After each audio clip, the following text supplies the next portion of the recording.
Welcome to Dead Scary Stories. If you enjoy these stories, please like, share and subscribe. Also comment where and what time you're watching from. Now lie back, relax and let sleep consume you. The day of Uncle Jeff's funeral had been unremarkable in the way these things often are. The ceremony was quiet, solemn. Family gathered in the small chapel just outside town, everyone dressed in their somber best, murmuring polite condolences. I stayed toward the back, feeling strangely disconnected, as though the whole thing was happening behind a pane of glass. Jeff had been my mum's older brother, someone I'd seen at Christmases and birthdays but had never been especially close to. The service was uneventful. We stood by the graveside as they lowered the casket, the wind tugging at the edges of the minister's notes. I shook hands with relatives I hadn't seen in years, exchanged brief pleasantries. By the time I got home, I felt drained but relieved it was over. The call came a week later, late in the evening. I'd been watching something mindless on TV when the phone rang, and I answered without thinking much about it. The voice on the other end was calm, professional, explaining that Uncle Jeff's funeral was scheduled for the following Saturday at the same chapel. I froze. The details matched exactly: the time, the location, even the officiant's name. It was as though the last week hadn't happened. I tried to dismiss it as some bizarre clerical error or a scam, but the voice had sounded legitimate. I hung up without saying much, pacing my flat, my mind racing. The memory of the funeral was clear, and yet something about it felt slippery, as if the more I focused on it, the harder it was to hold on to the details. By Saturday, curiosity had gnawed away at my hesitation. I arrived at the chapel a few minutes early, parking in the gravel lot behind a familiar row of cars, the same cars that had been there last week. Inside, everything was exactly as it had been. The same wreaths on display, the same framed photo of Jeff perched on a small table by the door. A faint smell of lilies hung in the air, cloying and stale. People filed in, chatting in hushed tones, and I recognized every face.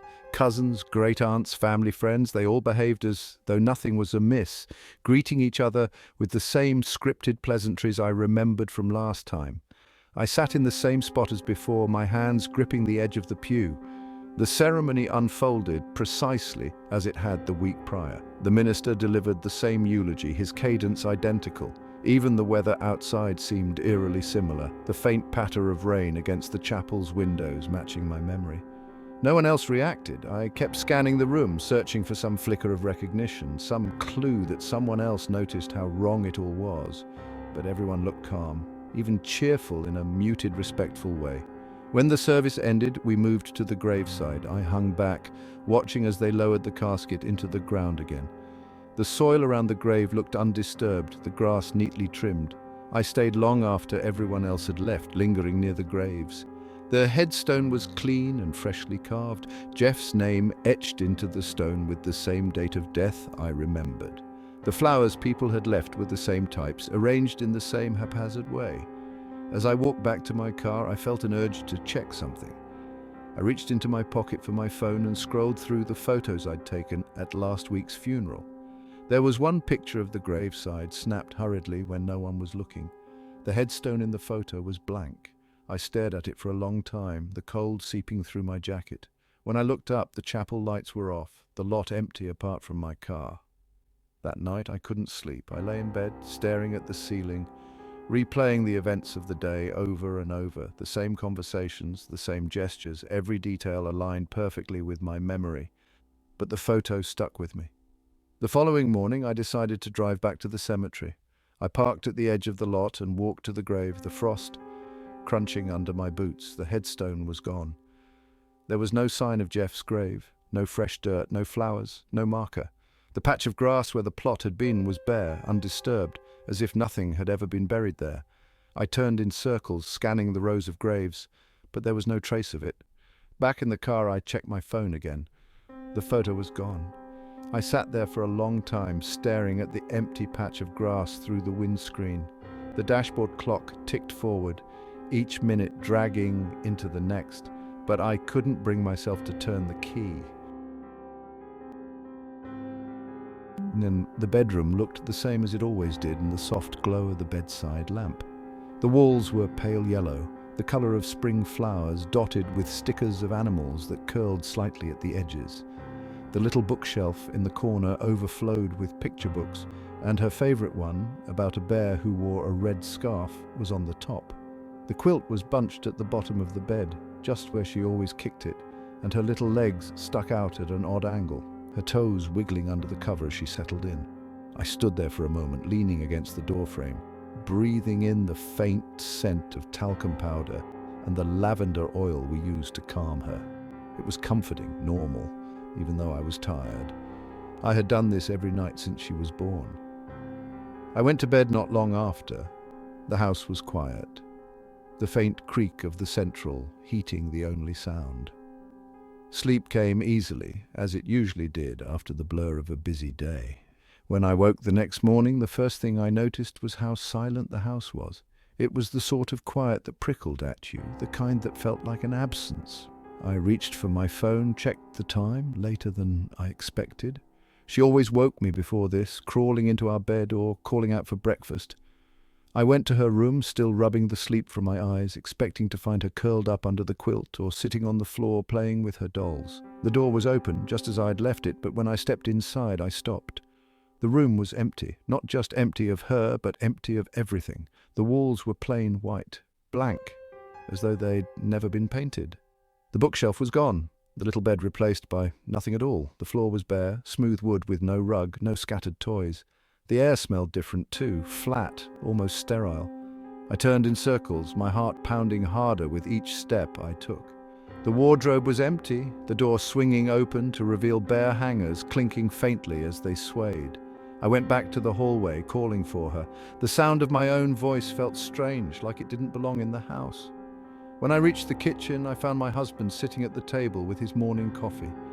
He looked up at me, calm, normal, and asked why I seemed upset. I tried to explain, but the words came out jumbled, frantic. He frowned, looking confused, and said we didn't have a daughter. I stared at him, the edges of my vision blurring slightly, the mug in his hand, the steam curling up in the air, his relaxed posture. It all seemed so completely wrong, so ordinary in the face of something that couldn't be happening. I ran back upstairs. Her room was still empty. I checked the rest of the house, tearing open doors and drawers. There was no sign of her anywhere. No clothes, no toys, no little shoes by the door. Her toothbrush wasn't in the holder, her cereal wasn't in the cupboard. The framed photo on the mantel of us holding her in the hospital was gone, replaced by one of just me and my husband standing in front of a lake. I searched my phone, scrolling through photos, but there were no pictures of her, no birthday parties, no days at the park.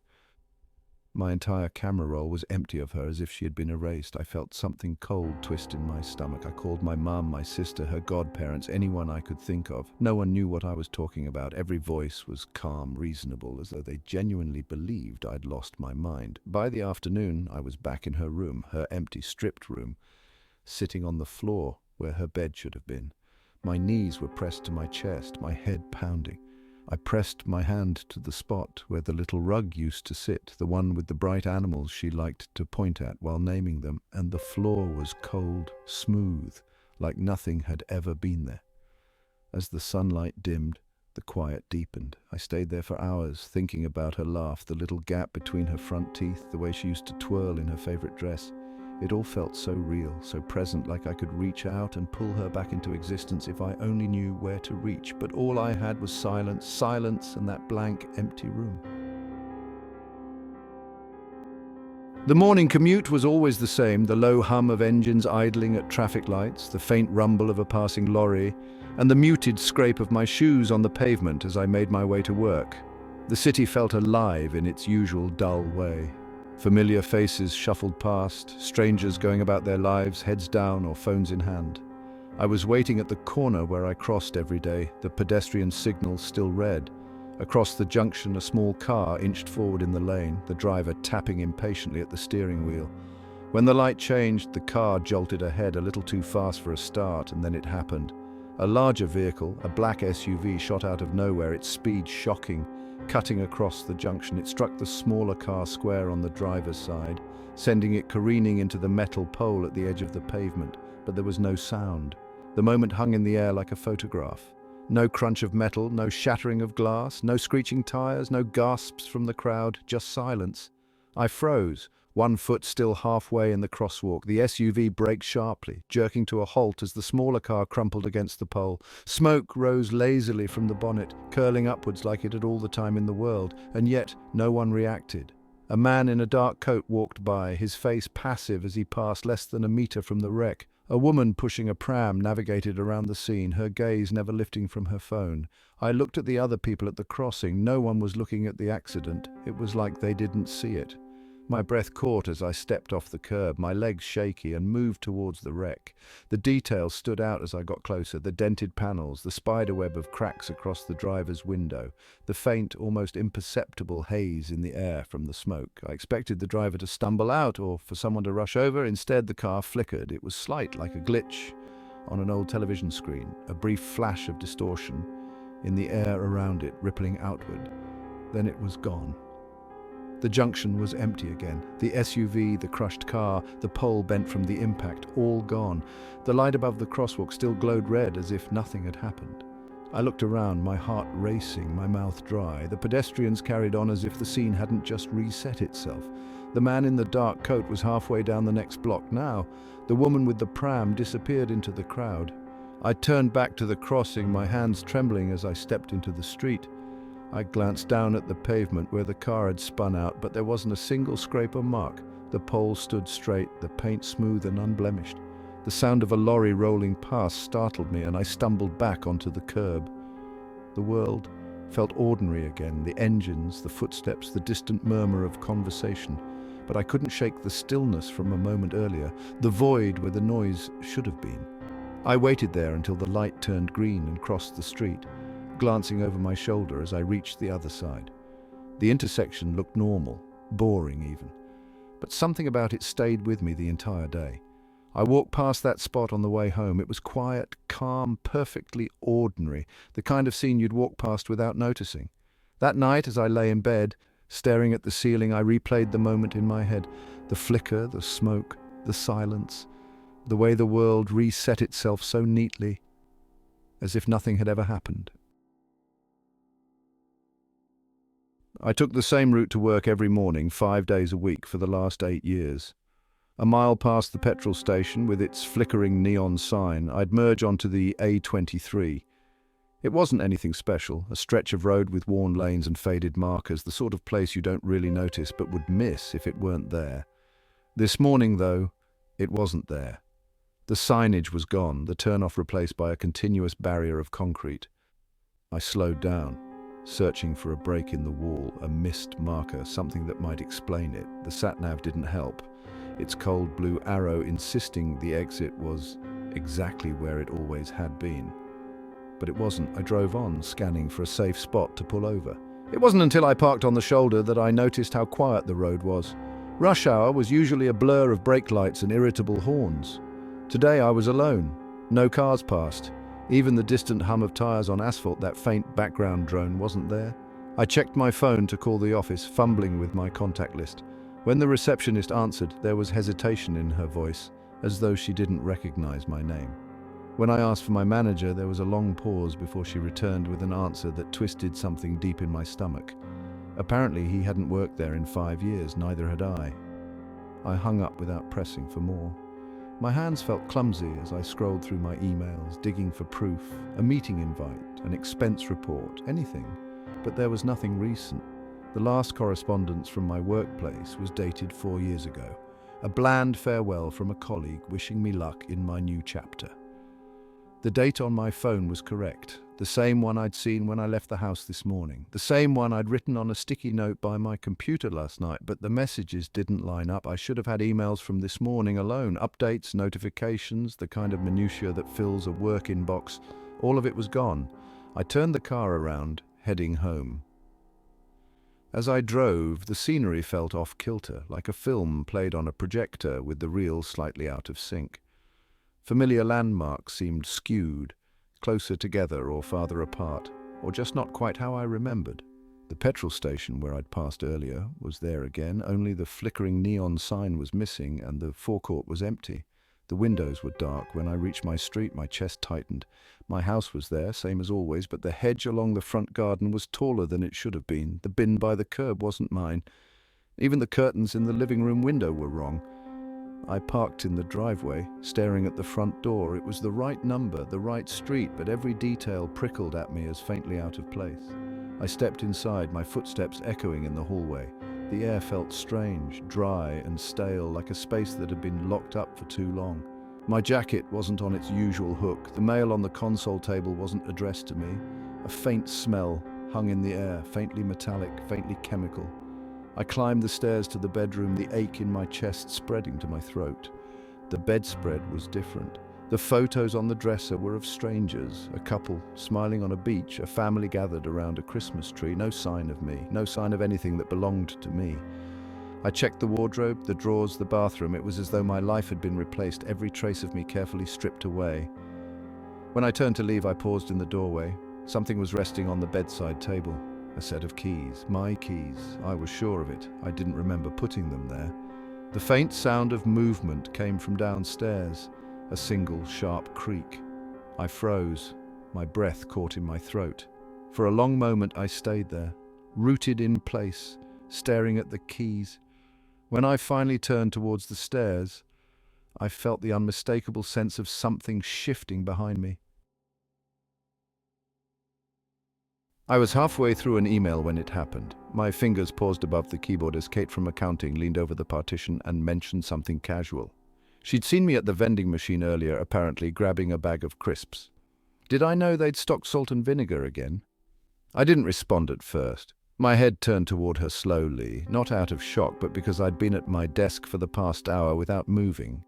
The sandwich I'd brought for lunch was still untouched in its bag, and the idea of crisps hadn't even crossed my mind.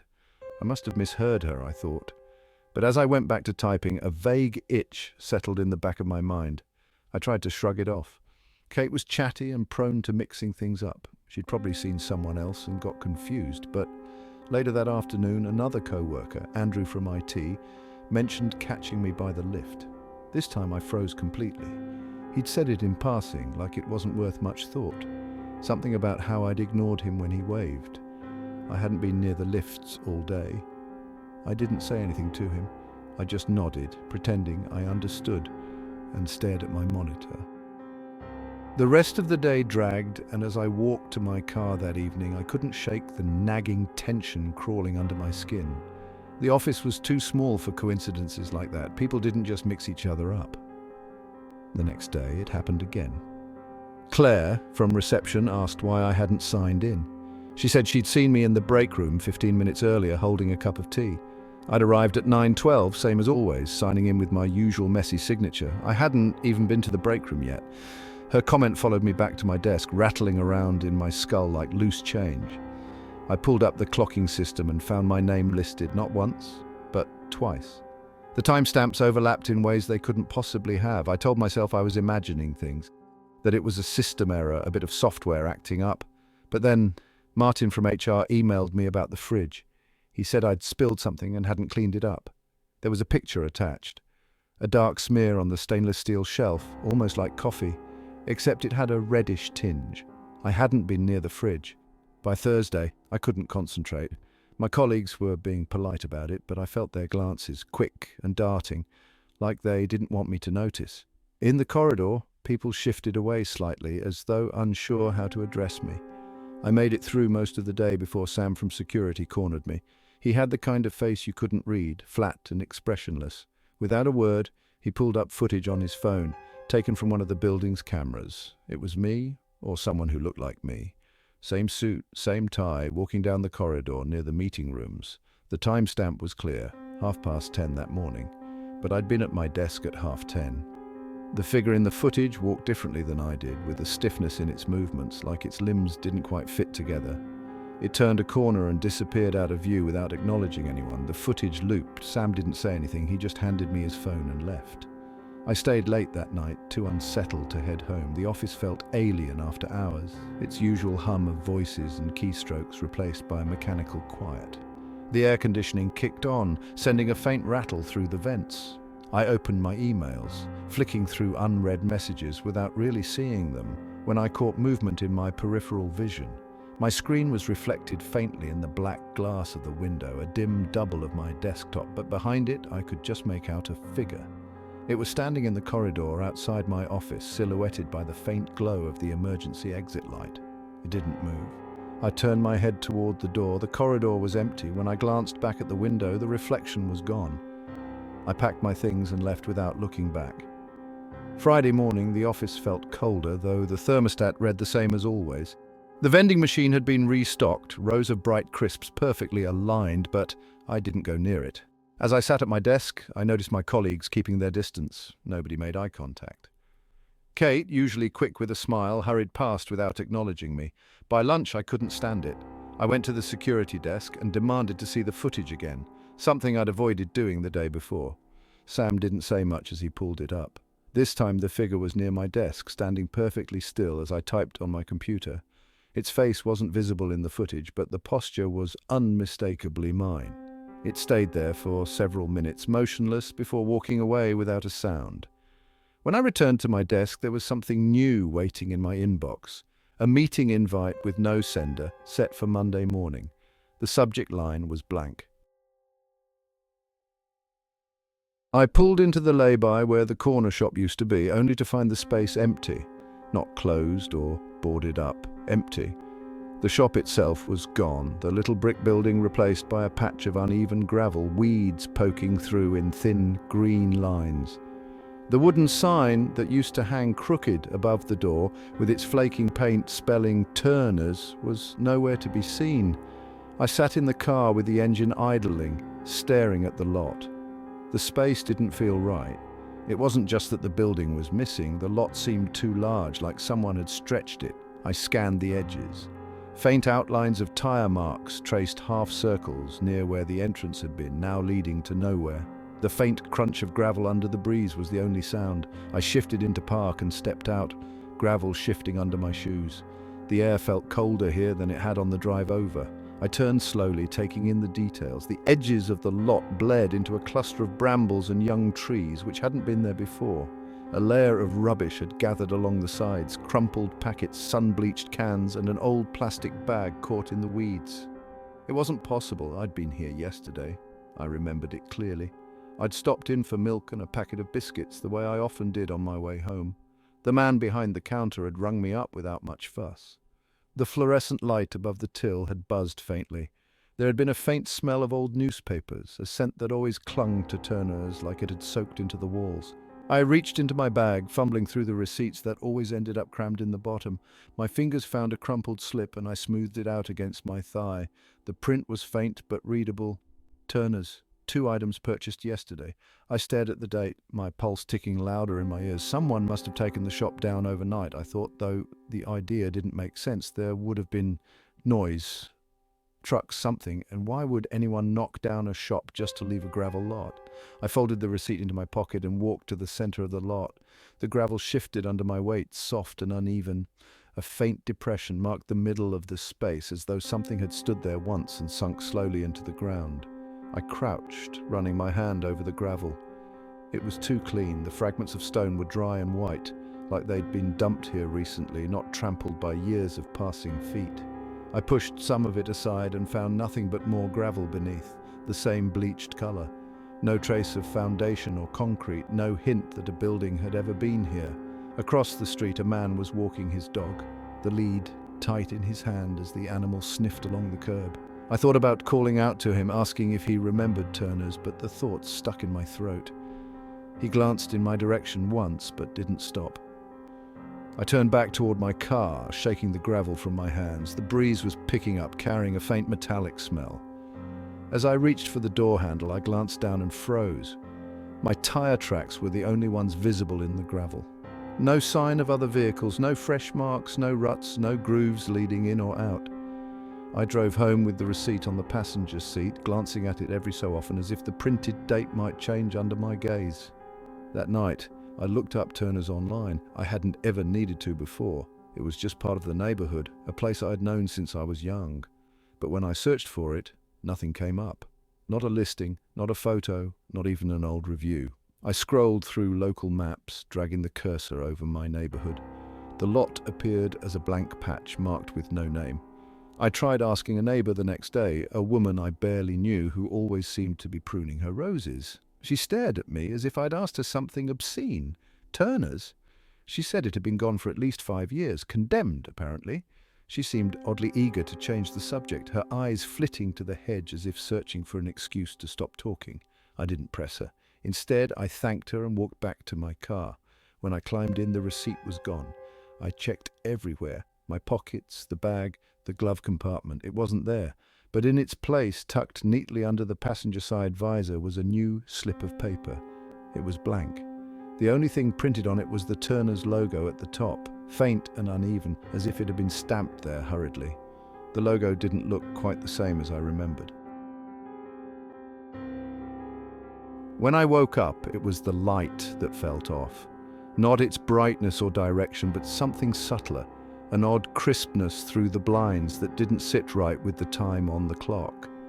My phone buzzed with its usual notifications, and I reached for it, squinting at the screen. Friday, the day after yesterday, except yesterday wasn't Wednesday. It had been Thursday. I rubbed my face, scrolling through emails and app alerts. The timestamps all said Thursday, and there were plenty of them, reminders for meetings, a package delivery, a bill paid at 3:42 p.m. But I didn't remember doing any of it. I checked my texts. There was a back and forth with my sister about dinner plans, messages from my boss about a document I'd supposedly sent, and even a photo I'd posted to Instagram. A grainy shot of the park, leaves wet with rain. None of it sparked anything in my head. Beside me, my wife stirred. She was scrolling through her own phone, her brow furrowed. She didn't say anything, but her silence pressed against the air. I set mine down and headed to the kitchen, the tiles cold against my bare feet. The fridge calendar displayed the correct date. Everything looked as it should, keys on the counter, a stray mug in the sink. But it all felt oddly staged, like a photograph someone had set up to look natural. The house was silent in a way it never had been before. Usually there was always something. The boiler ticking, the faint rattle of the wind against the window frames. I focused on the clock above the stove, watching the second hand twitch forward. I returned to my phone. The app I used to track the weather had a timeline. Rain, it said, between 1 and 3 yesterday. I checked it a dozen times earlier in the week, planning to walk to the market, but the details didn't line up. The day had been dry, hadn't it? I remembered sunshine streaming through the windows while I worked. I opened the banking app next, scrolling through transactions. There was one for groceries at 5:12 p.m. The receipt had been emailed to me. Bread, eggs, a carton of milk, a packet of crisps. All things I'd have bought. I didn't remember being at the shop. By the time my wife came downstairs, dressed but pale, her phone was clutched tightly in her hand. She didn't meet my eyes as she sat at the table, and neither of us spoke, but I felt her presence like a cold draft. The radio was playing quietly in the background, a station we never tuned into. I hadn't turned it on. The announcer was droning about current events, a missing hiker, a local festival. It was ordinary, unremarkable, but something about the cadence of his voice gnawed at me. I glanced through my texts again, pausing at a string of messages exchanged with our neighbor Tom. It looked like I'd borrowed his ladder yesterday afternoon. My back tensed. I couldn't recall seeing Tom for days. I decided to go outside. The weather was brisk and damp, though the rain I'd supposedly photographed had vanished, leaving dry patches on the pavement. Our neighbor's curtains twitched as I stepped onto the path, though I didn't see anyone. Tom's car was parked where it always was.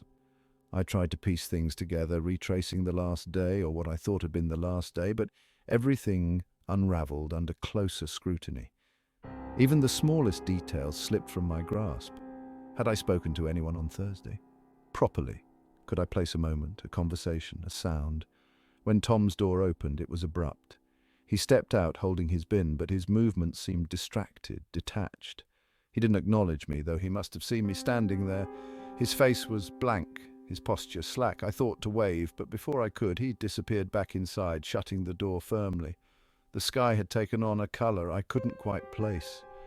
Dull, yet sharp, like it carried too much weight. Back inside, my wife was at the kitchen sink, scrubbing at a plate with exaggerated force. The sound of her scrubbing filled the space. The plate looked clean already. I went to my laptop, pulling up the browser history. There were sites I recognized. News, work portals, online shopping, but nothing from Wednesday evening onward felt like mine.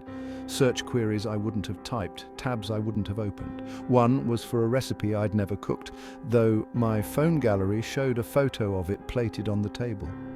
My wife brushed past me, heading upstairs.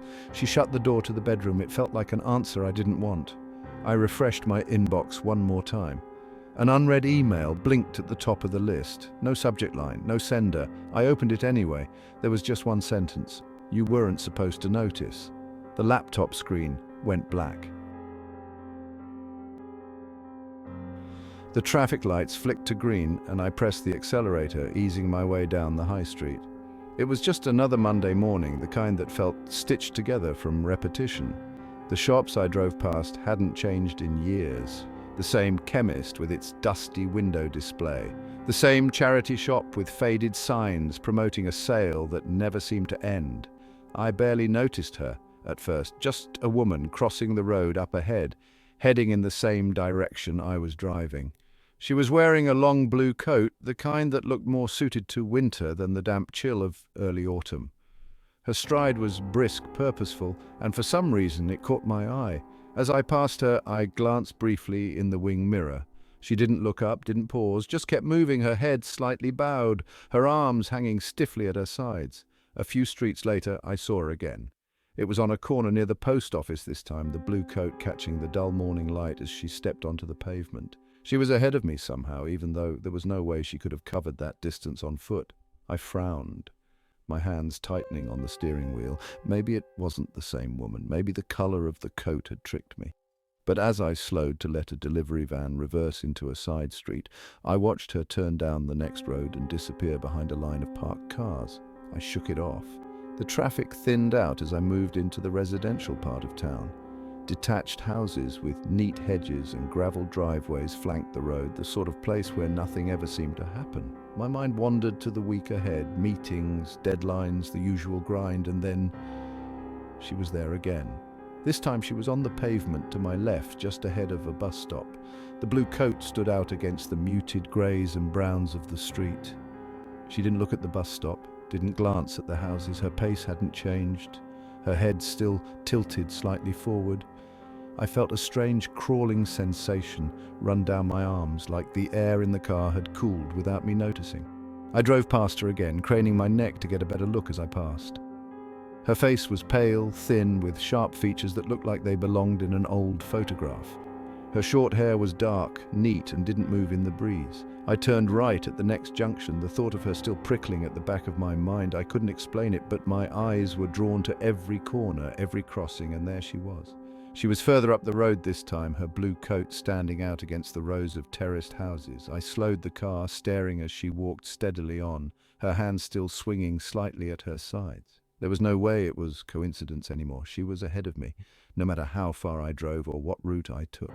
I gripped the wheel tightly and pulled over onto the curb. The tires crunched against the gravel as I parked, and I turned the engine off. The sound of my breath filled the silence inside the car. Stepping out, I glanced up the road. She was still walking, heading towards the roundabout at the far end. My legs felt stiff as I crossed the street, moving quickly now, my pulse thudding against my ribs. I closed the distance, gravel and wet leaves scattering under my feet. When I was close enough, I called out. My voice felt strange, too loud against the quiet of the empty road. She stopped. Her back was to me, the blue fabric of her coat hanging perfectly still. She turned slowly, her movements oddly smooth, and I froze as I saw her face. Her mouth was moving, shaping words I couldn't hear.